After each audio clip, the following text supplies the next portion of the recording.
Hello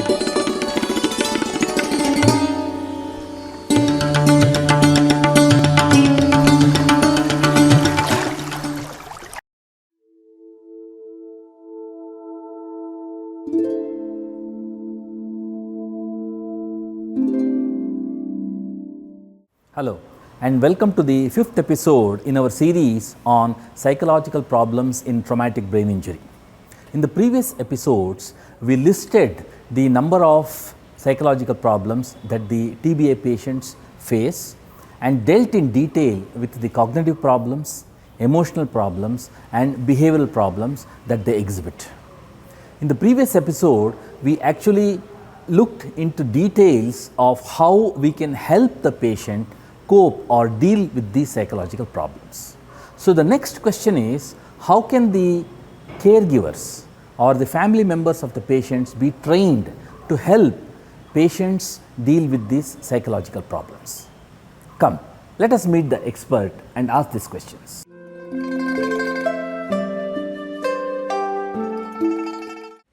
Family members and caregivers play a very important role in helping the patients improve in their cognitive functions. What we need to educate the significant others or the family members is that when they are speaking to patients with TBI, they have to speak initially very slowly, one step question, and ensure that the patient has understood the question that you have asked by asking the patient to repeat the question. If you are giving them two-step questions, ensure that they have understood it and ask them to repeat it. And also what you need to do is, please expect what answer you're expecting from them. So what you can do is tell them, when I ask a question like this, you will have to respond in a particular way or particular words has to be used. If the patient does not understand the language or communication initially, start using signs and signals. Each sign and signal should be registered by the patients, and then these signs and signals should be withdrawn over a period of time, because these patients can be dependent on these signs and signals and fail to develop or improve in their language and communication. Same way, you can use verbal and non-verbal cues. The verbal and non-verbal cues also should be used with caution over a period of time, as in when the patient shows improvement, you must withdraw it.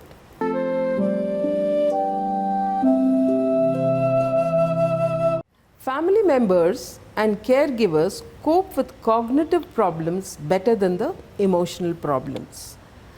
When a person exhibits emotional problems, what we need to educate the significant others or the caregivers is that they need to remain calm when the person is having an emotional outburst.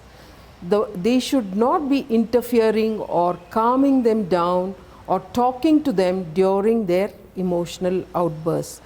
If the patient is assaultive, move away from the situation. And once the patient calms down, take the patient to a quiet room and explain to the patient that it is intolerable if the patient yells, screams, or uses bad language. Help the patient express his feelings, because once the patient talks about the feelings, it reduces the person's stress and their emotional outbursts. Reassure the patient, saying that these emotional outbursts are as a result of traumatic brain injury, and we can seek help if these issues do not resolve. And if these issues do not resolve, kindly contact professionals. This concludes the fifth episode in our series on psychological problems in traumatic brain injury. In this episode, our expert advised the patient's caregivers as to how they can help the patients who are suffering from TBI to take care of their cognitive problems and emotional and behavioral problems. We will be back with our next episode. Namaste.